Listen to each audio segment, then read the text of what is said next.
Hello, good afternoon. My name's Richard Henry, and this is Everything and Anything, our forum here to talk about things that are going on in our beloved country. And we're getting a lot of flack about who loves this country and who doesn't. But let me assure you that there are not a lot of people that live here that hate this country. They hate things about it, which I am one of, but they don't hate the country. Like I hate America. I want to get in a plane and crash it into a building. Science sends planes to the moon. Religion sends planes into buildings. That was a bumper sticker I saw. Not my creation, but so very true. So let's talk about what's going on today in our country. As you know, we just kidnapped the president of Venezuela, man. We took it over. Ain't that something, man? Isn't that something? What for? That's what I want to know. Why? This guy came out of nowhere. And all the people that I've talked to that have a little bit of knowledge about this say it's just a distraction. It's him trying to distract from Epstein because more and more things are coming out about Epstein. If you don't think he's in that, if you don't think he's in the Epstein files, you need to have your head examined, okay? Because he is in the Epstein file. He will show up in court papers with these women that have taken him to court. The one I keep seeing is this little girl, Katie Johnson, who was a preteen, probably, or maybe a teenager, when he accosted her. So anyway, there's a whole lot going on, man, and it's just crazy. And people are trying to figure out why we are in Venezuela, trying to take over that country. Uh, we have a surplus, or at least we did, in our oil reserves that were there because we built up our reserves by not as much. So we have oil right now, and we're. I mean, if you haven't noticed, gas and oil are. I mean, even if we went all electric. I mean, it's never going to happen. Well, not at least not in my lifetime. But even if we went all electric, the oil industry would still survive. There are so many other things that are made with oil. The tires we drive on are made from the oil is included in the ingredients to make those tires and several other things. So why we're over there trying to capture oil because that's seems to be the only thing. In Greenland, we're taking over Greenland, and they have like 90,000 barrels of oil of reserve or whatever. I don't know, some astronomical amount of oil, and this is what we're going over there for. I don't understand where we're at. Are we going away from oil? Or are we war on drugs? Are we bringing that back too? I don't know, man. I'm in California, so we get a lot of flack. And the thing I don't understand is why. You know, uh, you know, what I've noticed is that there's nothing exclusive that's going on here in California. That's not going on anywhere else. The only thing that we have exclusively that maybe no other state has is beautiful weather.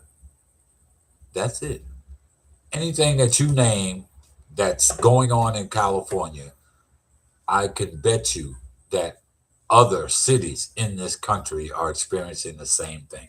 You know how I learned about different areas. I don't travel a lot. I go from east to west, east to west. I've never been. only for layovers and things. I've been on the East Coast and the West Coast most of my life. I've never lived or even uh, stayed any amount of time in any other place but the East or West Coast.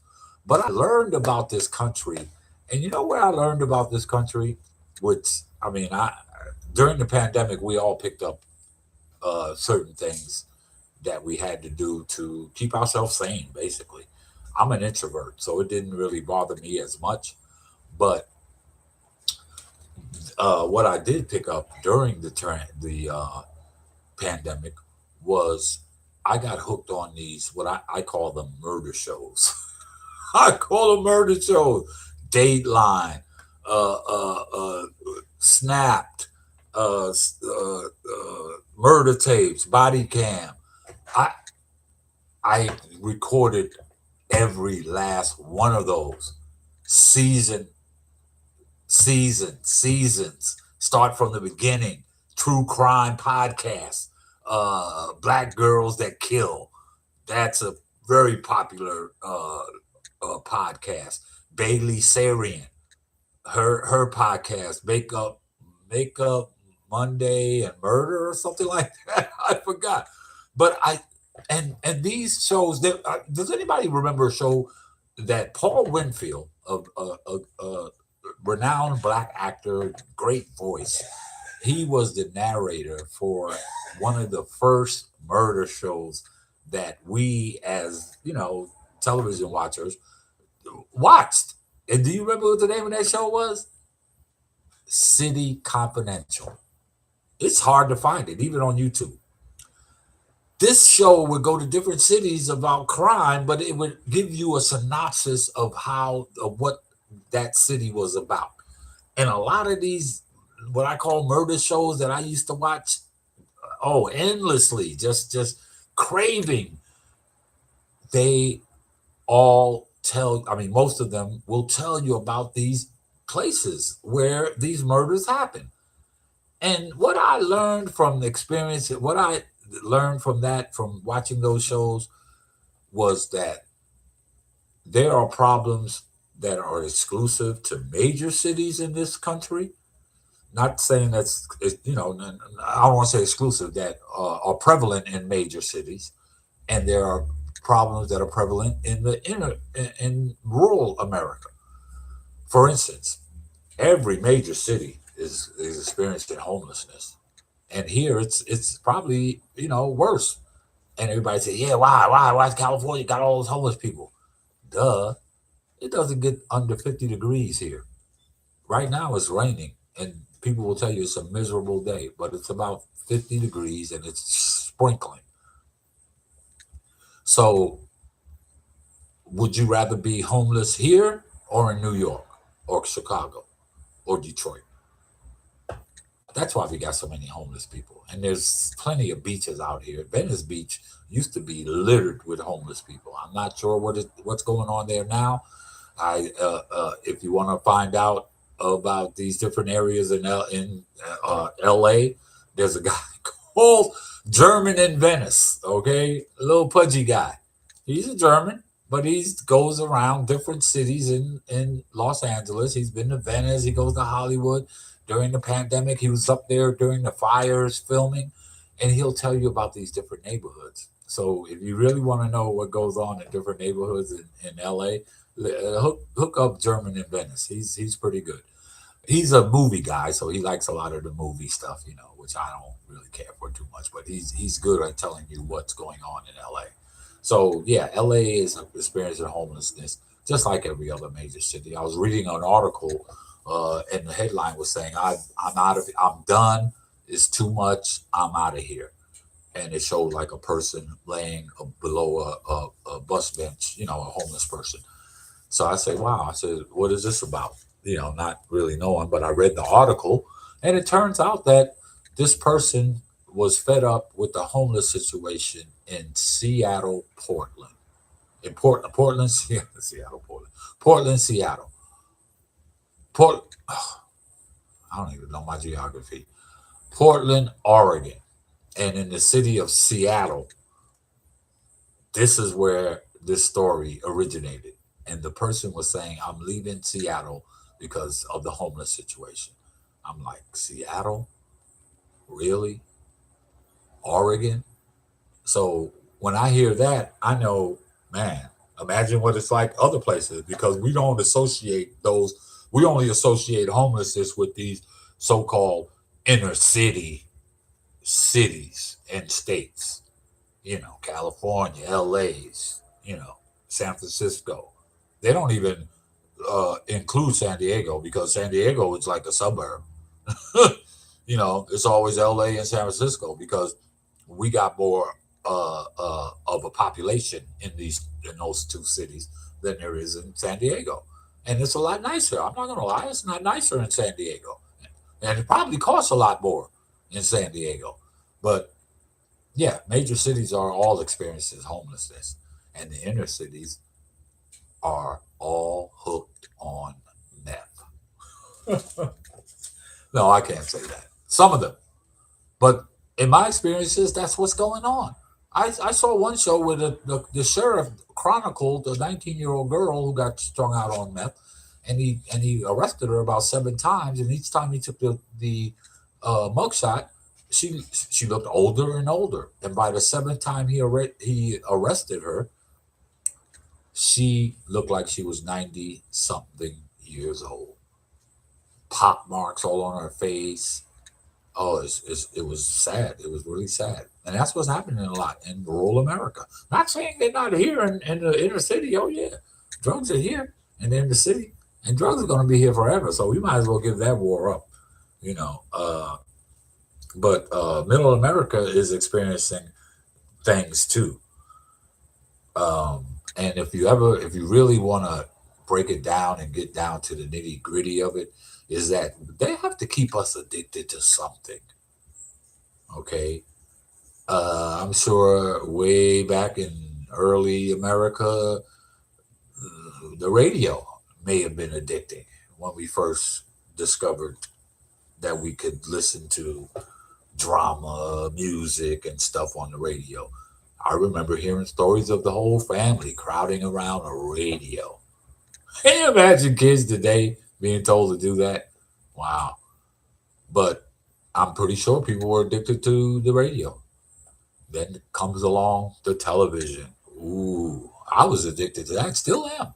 Many of us are. I'm a baby boomer.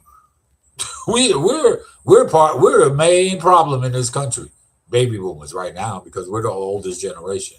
I don't even know what's before us.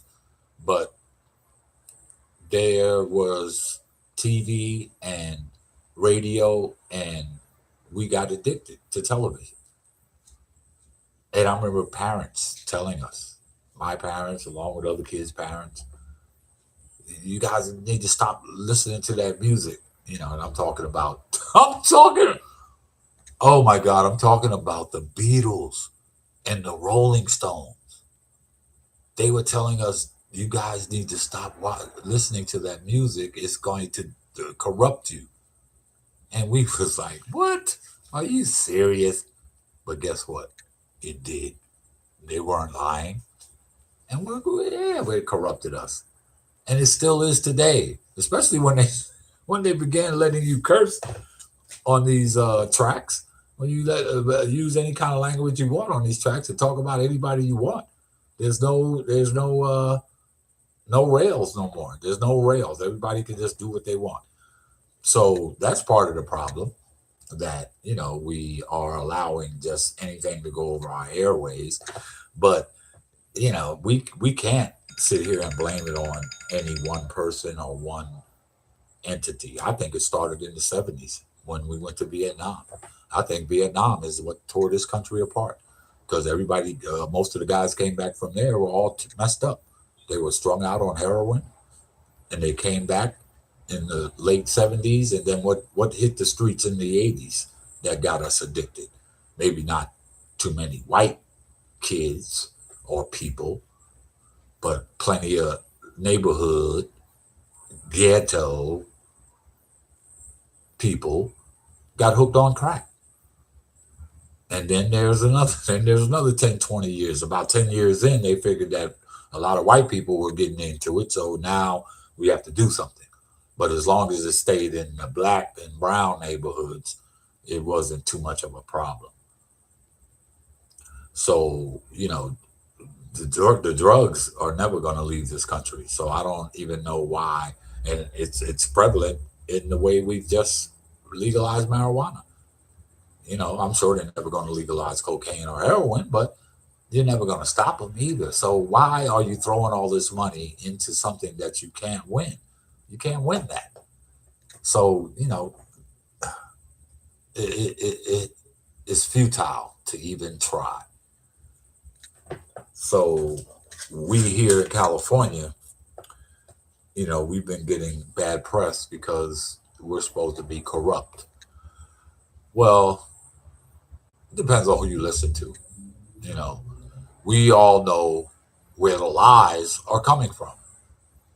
Uh, I don't do too much news anymore, uh, and not because of you know misinformation, because every news station may misinform you, but there's only one that's been caught and fined and lost a court battle behind lying on their network. So come on, you tell me who's telling the truth. But we'll get through it. Uh, you know, we'll see what goes on with transpires here in the next few months. Um, the country is not getting any better, guys. I'm telling you, nothing's getting better. People in these rural areas are posting all this stuff, talking about cheap gas. Oh, my gas is 189. My gas is 210 a gallon. It's gonna go back up.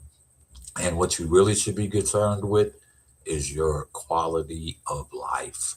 A few dollars on some gasoline is not going to make or break you. The oil industry is still corrupt. They're still making billions in profits. So even gas is even cheap out here. We're seeing gas now under $4 a gallon, and that in California is rare. So don't be fooled. This country is not getting better. No jobs. Jobs are gone. People are more homeless are coming about because they're being let go of these jobs because you know it's a recession. That's what it's called. So we'll talk more. And for the rest of you who maybe have come back for the sports outlet, I haven't watched any sports today yet, but we'll be back and we'll talk more about it. Until then, I'm Richard, and this is Everything and Anything.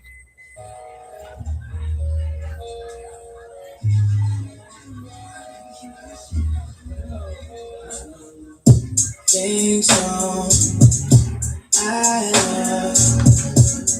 guess it goes that way for the both of us. Girls talk just don't matter. 'Cause they say that shit